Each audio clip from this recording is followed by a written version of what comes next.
ओम नमः सिद्धेभ्यः।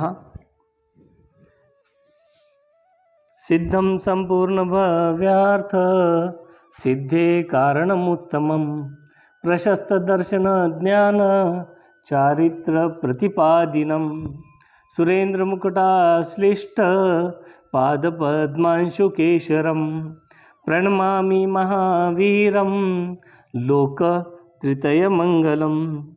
जय बोलो अनंतानंद सिद्ध परमेष्ठी भगवान की जय। जय बोलो देवादिदेव आदिनाथ भगवान की जय। जय बोलो देवादेव रामचंद्र भगवान की जय। जय बोलो अंतिम शासन नायक महावीर भगवान की जय। आचार्य गुरुवर रविशेन गुरुदेव की जय। आचार्य गुरुवर कुंतु सागर जी गुरुदेव की जय। आचार्य गुरुवर आर्य कनक आत्मानंदी गुरुदेव की जय। अनेकांतमय स्याद्वाद धर्म की जय। जिनवानी सरस्वती माता की जय। पिछले भाग में हमने देखा कि भगवान अजितनाथ की दिव्य ध्वनि सुनकर मेघवाहन विद्याधर ने अपने पुत्र को राज्य कारभार सौंपकर अजितनाथ भगवान के समीप दीक्षा धारण कर ली।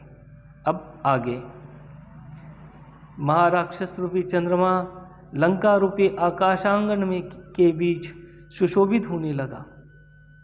उसका ऐसा प्रभाव था कि बड़े बड़े विद्याधरों के अधिपति भी स्वप्न में भी उसकी आज्ञा प्राप्त कर हड़बड़ा कर जाग उठते थे और हाथ जोड़कर मस्तक से लगा लेते थे। उसकी विमलभा नाम की प्राण प्रिय वल्लभा थी, जो छाया के समान सदा उसके साथ रहती थी। उसके अमरक्ष, उदधिरक्ष और भानुरक्ष नामक 3 पुत्र हुए। ये तीनों ही पुत्र सब प्रकार के अर्थों से परिपूर्ण थे, विचित्र विचित्र कार्यों से युक्त थे, उत्तुंग अर्थात उदार थे और जनधन से विस्तार को प्राप्त थे। इसलिए ऐसे जान पड़ते थे मानो 3 लोक ही हो।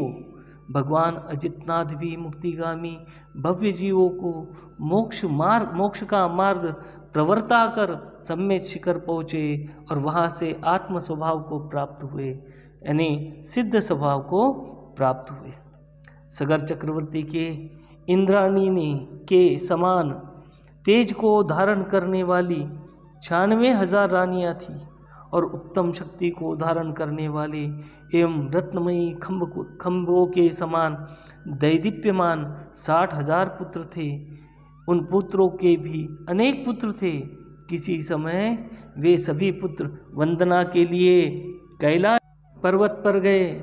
उस समय वे चरणों के विक्षेप से पृथ्वी को कपा रहे थे और पर्वतों के समान जान पड़ते थे। कैलाश पर्वत पर स्थित सिद्ध प्रतिमाओं की उन्होंने बड़ी विनय से वंदना की और तदनंतर वे दंड रत्न से उस पर्वत के चारों ओर खाई खोदने लगे। उन्होंने दंड रत्न से पाताल तक गहरी पृथ्वी खोद डाली। यह देख नागेंद्र ने क्रोध से प्रज्वलित हो उनकी ओर देखा। नागेंद्र की क्रोधाग्नि की ज्वालाओं से जिनका शरीर व्याप्त हो गया था, ऐसे वे चक्रवर्ती पुत्र भस्मीभूत हो गए। जिस प्रकार विष की मारक शक्ति के बीच एक जीवक शक्ति भी होती है और उसके प्रभाव से वह कभी कभी औषधि के समान जीवन का भी कारण बन जाती है, इसी प्रकार उस नागेंद्र की क्रोधाग्नि में भी जहाँ जलाने की शक्ति थी, वहाँ एक अनुकंपा रूप परिणति भी थी। उसी अनुकंपा रूप परिणति के कारण उन पुत्रों के बीच भीम भगीरथ नामक 2 पुत्र किसी तरह भस्म नहीं हुए। सगर चक्रवर्ती के पुत्रों की इस आकस्मिक मृत्यु को देखकर वे दोनों ही दुखी होकर सगर के पास आए। सहसा इस समाचार के कहने पर चक्रवर्ती प्राण न छोड़ दे, ऐसा विचार कर पंडित जनों ने भीम और भगीरथ को यह समाचार चक्रवर्ती से कहने के लिए मना कर दिया। तदनंतर राजा, कुल क्रमागत मंत्री, नाना शास्त्रों के पारगामी और विनोद के जानकार विद्वज्जन एकत्रित होकर चक्रवर्ती के पास गए। उस समय उन सबके मुख की कांति किसी प्रकार का अंतर नहीं था तथा वेशभूषा भी सबकी पहले के ही समान थी। सब लोग विनय से जाकर पहले ही के समान चक्रवर्ती सगर के समीप पहुँचे नमस्कार कर सब लोग जब यथास्थान बैठ गए, तब उनके संकेत से प्रेरित हो एक वृद्ध जन ने निम्नांकित वचन कहना शुरू किया। हे राजन सगर, आप संसार की इस अनित्यता को तो देखो, जिसे देखकर फिर संसार की ओर मन प्रवृत्त नहीं होता। पहले तुम्हारे ही समान पराक्रम का धारी राजा भरत हो गया है, जिसने इस 6 खंड की पृथ्वी को दासी के समान वश कर लिया था। उसके पराक्रमी अर्ककीर्ति नामक ऐसा पुत्र हुआ था कि जिसके नाम से यह सूर्यवंश अब तक चल रहा है।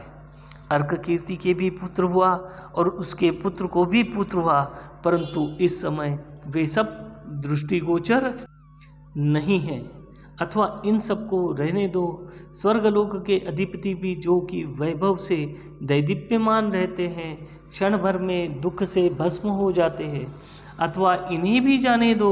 3 लोक को आनंदित करने वाले जो तीर्थंकर हैं, वे भी आयु समाप्त होने पर शरीर को छोड़कर चले जाते हैं। जिस प्रकार पक्षी रात्रि के समय किसी बड़े वृक्ष पर बसकर प्रातःकाल 10 दिशाओं में चले जाते हैं, उसी प्रकार अनेक प्राणी एक कुटुंब में एकत्रित होकर कर्मों के अनुसार फिर अपनी गति को चले जाते हैं। किन्हीं ने उन पूर्व पुरुषों की चेष्टाएं तथा उनका अत्यंत सुंदर शरीर अपनी आँखों से देखा है, परंतु हम कथा मात्र से उन्हें जानते हैं। मृत्यु सभी बलवानों से अधिक बलवान है, क्योंकि इसने अन्य सभी बलवानों को परास्त कर दिया। अहो, यह बड़ा आश्चर्य है कि भरत आदि महापुरुषों के विनाश का स्मरण कर हमारी छाती नहीं फट रही है। जीवों की धन संपदाएं, इष्ट समागम और शरीर फेन तरंग इंद्रधनुष स्वप्न बिजली और बबुला के समान है। संसार में ऐसा कोई भी मनुष्य नहीं है जो इस विषय में उपमान हो सके कि जिस तरह यह अमर है उसी तरह हम भी अमर रहेंगे।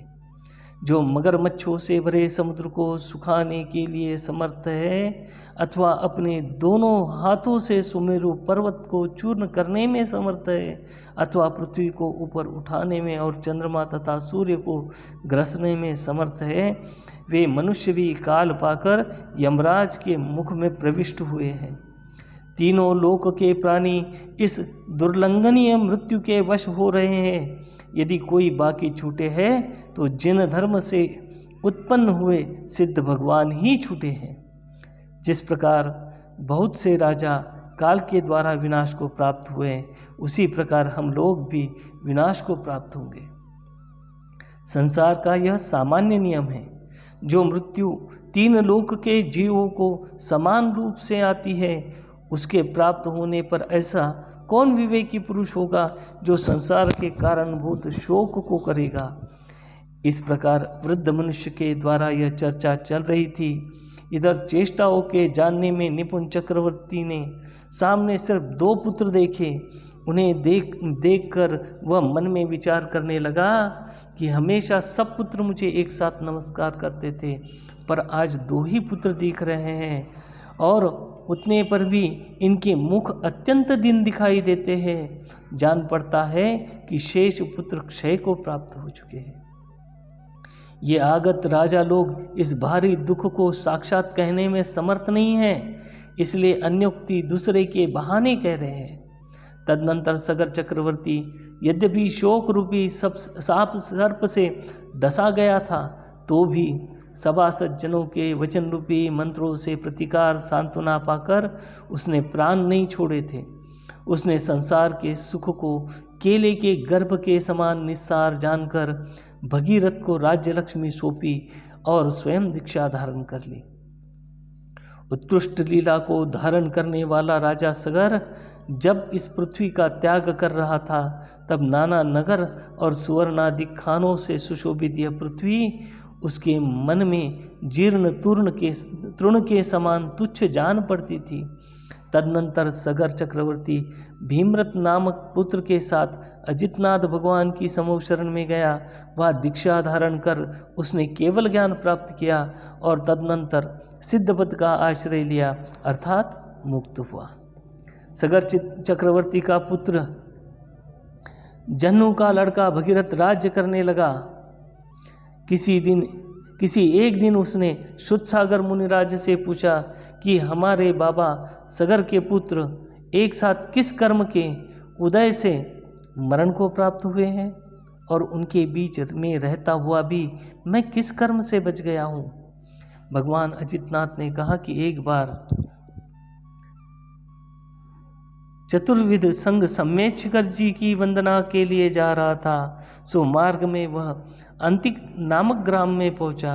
संग को देखकर उस अंतिक ग्राम के सब लोग कुवचन कहते हुए संग की हंसी करने लगे, परंतु उस ग्राम में एक कुंभकार था। उसने गांव के सब लोगों को मनाकर संग की स्तुति की।